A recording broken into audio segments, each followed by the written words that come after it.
Police are searching for the gunman who killed a man outside a popular hookah lounge in downtown Atlanta. Brittany Klein-Peter was on the scene early this morning. She's joining us this midday with updates. Brittany, what have you learned? So police say the 24-year-old victim was found in the street in front of the Monaco Club Lounge here behind us on Trinity Avenue. Early this morning, dozens of officers arrived here about 6 a.m. and they did block off Trinity Avenue between Forsyth and Ted Turner Avenue.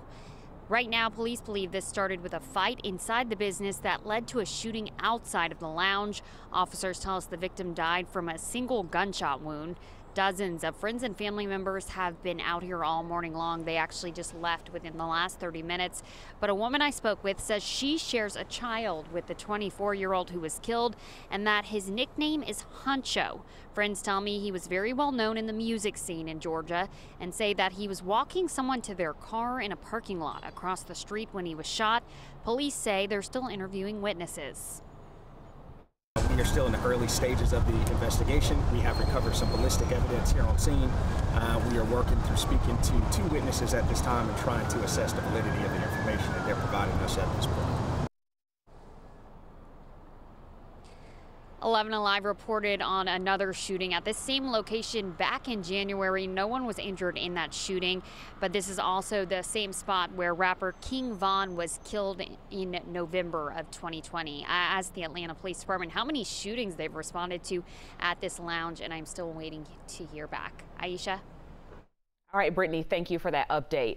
A Rockdale County student is facing charges for allegedly bringing drug-laced candy to school. It happened at Edwards Middle School. Look at this packaging right here of what's called medicated Skittles, which is a known name for THC edibles. There were reports that the candy was laced with fentanyl, which the school says is not true. The school says the child did not try to sell any of the candy.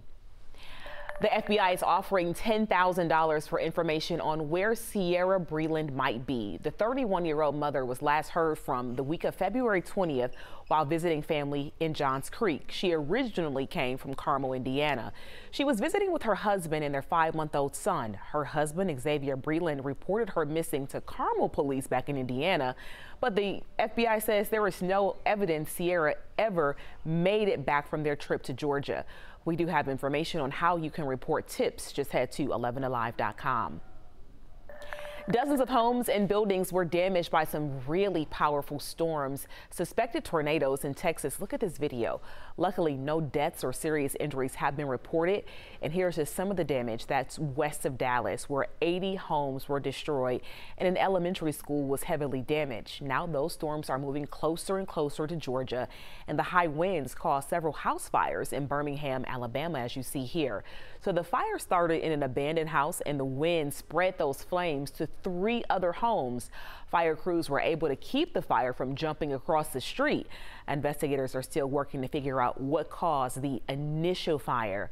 And right now we are on those strong storms as they are moving in our direction. Meteorologist Chelsea McNeil has been tracking this, the entire team, keeping a real close eye on that possibility for severe weather for us, Chesley. Yes, and it is a possibility. Now, it's not going to be as strong as what we're seeing off to the west. In fact, if you take a look right now, we can see where we have severe thunderstorm warnings, even a tornado warning associated with this line as it continues to push through parts of Louisiana at this particular moment. This line will increase in strength, especially with the daytime heating. So it is southern parts of Louisiana into southern parts of Mississippi today that will be going through a very terrible time with possibility of long track tornadoes in this area. There's a level 4 threat or a moderate risk for severe weather.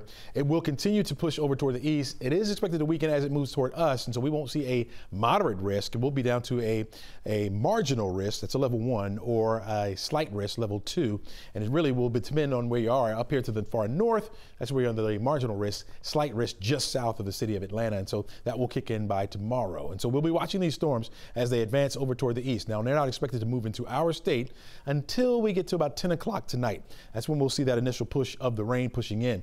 You can see out ahead of this front, we do have those winds out of the south, southeast, and we're starting to warm up a little bit here. 64 degrees in Atlanta. We're like 64 also in Covington, 68 over toward Peachtree City. Let's time it out for you real quick here. You can see where we have the mix of sun and clouds for the afternoon. Here comes that rain, and it won't get heavy until we get to the wee hours of the morning. So here we are by 3:45. 5. Notice how the heavier rain starts to push a little bit closer to the metro area. We'll be dealing with this. In fact, that heavy rain may wake you up. There will be a couple rumbles of thunder as well. Some frequent lightning could be associated with a few of these thunderstorms, and a few of them could pack winds up to about 60 miles per hour plus. And so that would be the severe thunderstorms that would roll through our area. By the time we get toward the afternoon, that's when we're expecting things to begin to wind down as it pushes off toward the east of us. Very heavy rain, high threat for that. A moderate threat for those damaging winds, very low threat for tornadoes, and a low threat for hail at this particular time. We'll talk more about it and track it out for you hour by hour once again in the full forecast coming up. Aisha, back to you. Facing senators' questions for the first time, Supreme Court nominee Ketanji Brown Jackson is forcefully defending her record as a federal judge. During this morning's hearing, she told senators she will rule from a position of neutrality if she is confirmed as the first black woman on the high court. And what one senator described as a trial by ordeal, Jackson answered questions right off the bat that attempted to deflect GOP concerns and also highlight the empathetic style that she has frequently described. I am committed to serving as an even-handed Supreme Court justice if I'm confirmed by this body. And I have a record over the past decade. That's precisely how I've treated all of my cases. Republicans plan to use their questioning to brand Jackson and Democrats as soft on crime, an emerging theme in GOP midterm election campaigns. The hearings are going on now, and we'll have more on what's said for you tonight at 5.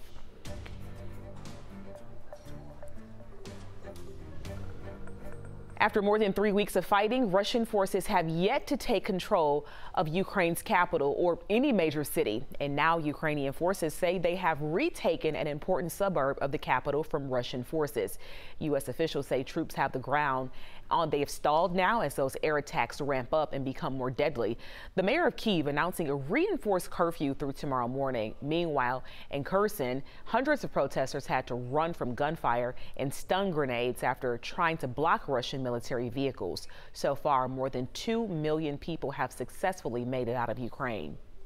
And high oil prices have been really tough on a lot of people. U.S. crude oil jumped 7% Monday, settling at more than $112 a barrel as Europe considers whether to match America's ban on Russian oil. So we checked for you overnight and got some new information on the gas prices across Georgia.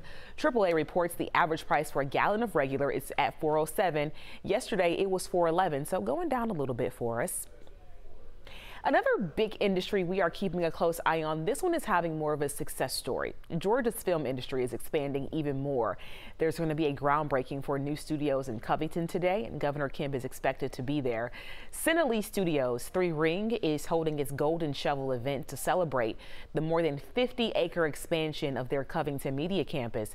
The governor is one of the featured speakers there, and the ceremony is set for 2 this afternoon on Highway 142. A legendary voice has left us. Gospel singer, songwriter Lashon Pace of the Anointed Pace Sisters died this week from organ failure. Our Paula Soro reports on tributes for the woman known as the trailblazer of the family. Lashon Pace loved family, God, and gospel music.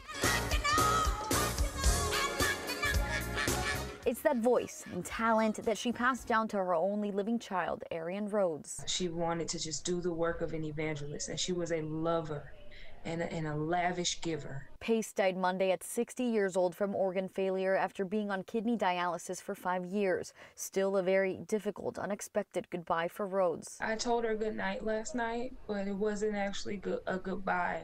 I gave her a farewell, but it wasn't an official goodbye. Pace was the 5th oldest of the legendary Atlanta gospel group, the Anointed Pace Sisters. Their hit 1996 song, Act Like You Know, recently went viral on the app TikTok. This inspired her to start working on another album. She knew she needed and had more music in her and more to share. She was getting geared up and she was motivated to do that. The group was once made up of the 9 Pace sisters. The oldest one, Duranis, died January of last year. With Lashon's passing, only 7 of the sisters are living now. She always wanted to incorporate her sisters in whatever she was doing. She loved them. Now Rhodes wants to honor her mom by one day covering many of her songs. It was important for me to share the character that she instilled in me. I'm sorry. The woman that she groomed me to be. And the last 2 years haven't been easy for the Pace family. As mentioned, the oldest sister died January of last year. She was a very close friend of our Sheba Russell. And the matriarch of the family, Betty Ann, died in July 2020. A COVID subvariant in Europe is causing concern for health officials here at home. What they're saying needs to be done to stay ahead of yet another surge.